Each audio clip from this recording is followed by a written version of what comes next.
কে বলে আপনি সুখী না? আপনি সুখী একজন মানুষ, না হলে তুলনা করুন এই গল্পের সাথে। দেখুন আপনার অবস্থান ঠিক কোথায়। উপর আল্লাহর খেলা, এটা তো আর মানুষের কোনো হাত না। সে মারা যাওয়ার পর থেকেই তাদের করুণ অবস্থা শুরু হয়েছে। ওষুধ দিলি খালি পরে একটু সারে, তারপরে যা আবার। সুজন রাজকুমার আর দেব কুমার, এটা তিন ভাই। এ তো দিন ভরে খালি লুঙ্গি ঠিক করে। আমার জন্ম এই জায়গা, আমরা পূর্বের থেকে দেখতেছি। আমাদের জন্মমাটি জানে সবই পাগল, মাও পাগল। এগের অর্থ সম্পদ কিচ্ছু নাই। আর বাবাটা ছিল, বাবাটা পথে হার্ডিস্টা করে মারা গেছিল, আমি উঠো দিছিলাম গাড়ি মরাতা, ওই জামালপুর কাজে গেছিল, আমি উঠো দিছিলাম, মিস্ত্রির কাজ করতো। সেই একটু ভালো ছিল, তা সবই পাগল। চায়া চিনতে খাইতো, সরকারে মনে হয় কিছু বাতা টাতা দিত, এইভাবেই। আর একজন কাজ করে কোনো রকম, তাও ভালো না। বউ আনছে, সেও আর এক মেয়ের দেন ভালো না, সেও প্রতিবন্ধী, কথা কওয়ার পায় না, কিছু বাজার সদাই করা পায় না। সব মানে এক গোষ্ঠী ধরেই একেবারে এতিম।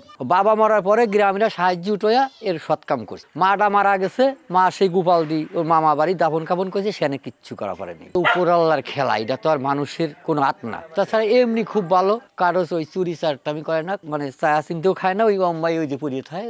আমি ছোটবেলার থেকে দেখছি যে যেটা যতদিন বেঁচে ছিল ততদিন এদের খাওয়াইছে, পড়াইছে, মানে যাই হোক টুকটাক ভালোই চলছে। তবে সে মারা যাওয়ার পর থেকেই তাদের করুণ অবস্থা শুরু হয়েছে। এটার কারণ আমি ছোটবেলা থেকেই দেখতেছি যে এদের মানে 5 জন লোক ফ্যামিলিতে, তার 4 জনই পাগল। আর একজন ভালো ছিল, যেটা সে মারা গেছে। তারপরে দাদা বিয়ে করছে, সেও পাগল, তারও সেই প্রতিবন্ধী। মানে ধরতে গেলে এখন আমাদের এই তার বাবা মারা গেছে, আমাদের গ্রামের থেকে সবাই টাকা পয়সা দিয়ে এই সৎ কাজটা করা হয়েছে। আবার এই যে ঘর যেটা দেখতেছেন, এটাও আমাদের গ্রামের লোকজনের টাকা পয়সা দিয়ে করা হয়েছে। 3 চাল কোনো কিছুই ছিল না।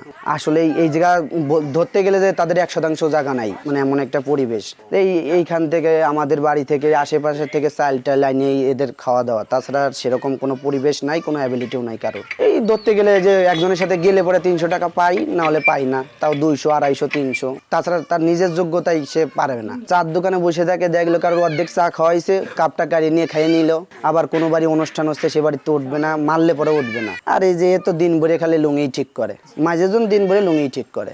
রান্না বান্না করতে তাও দাদা এসে রান্না বান্না এই ভাতটা চাল টাল ধুয়ে দেয়, মাছ টাছ কুটে দেয়। তাছাড়া তার যোগ্যতায়ও কোনো কিছু করার মতন পরিবেশ নাই। উঠোনটা তো আমার দাদা সরে দিতে হয়। মানে সে যাই 30% ভালো আছে, আর 70% সেও ড্যামেজ। মারামারি যে সময় যে মাথাটা চাতে না, মারামারি করে, একটু পেটে খিদে কম তুলি পরে খুব অশান্তি করে। আর ওই আমরা এসে দাবর ঠাবর দিই, তো এসে একটু চুপচাপ থাকে। তাছাড়া এই যে কারোর বাড়ি যে মারামারি এটা করে না, কিন্তু বাড়ি খুব ভাঙচুর করে। এই যে জিনিসপত্র কিছুই তো নেই, ভেঙে ফেলাই দেয়। ডাক্তারে ওই যে গেলি পরে ওষুধ দিলি খালি পরে একটু সারে, তারপরে যা আবার। সুজন রাজকুমার আর দেব কুমার, এটা তিন ভাই। চিকিৎসা করে পাগল সারবে না তো। আসলে ওদের তো সমস্যা হলো আগের থেকেই, তার সাথে সারবে কি করে? এখন বাবা মারা গেছে, মা মারা গেছে, সবটাই শেষ চলে গেছে। না গলে গাদা মামারা এটা বানাইতো, ঠিক আছে, মাথায় করে নিয়ে যেত। এই জায়গায় হলো 2 পাগল থাকে। এই যে এই যে ভাঙা এই যে পড়ে আছে, কিছুই নেই কিন্তু মাসিটি তবু একটা মাসি করে থুইছে টুকটাক জিনিস থোয়ার জন্য। এরা কিছুই করতে পারে না। ওই আমার বাসুরি সব কিছু কই। আর এখন ওই যে আমার ওই ছেলে না, ওই টুকুটা মানে সাবার লোক সামান্য আছে, ওই যে রান্না বান্না করে থিয়ে যায়, ওই সব পাগলরা তাই খায়। আমার বাসুরি সব চালাই নিয়ে বেড়াইতো, কিন্তু আমার বাসুর মারা গেছে 2 বছর মতন হয়েছে। এখন ওই আমার ওই ছেলে যে আছে, সেও ওই লোকের সাথে যায়, 300-400 করে টাকা দেয়, এই দিয়ে আর কি এই পাগল ছাগল নিয়ে থাকে।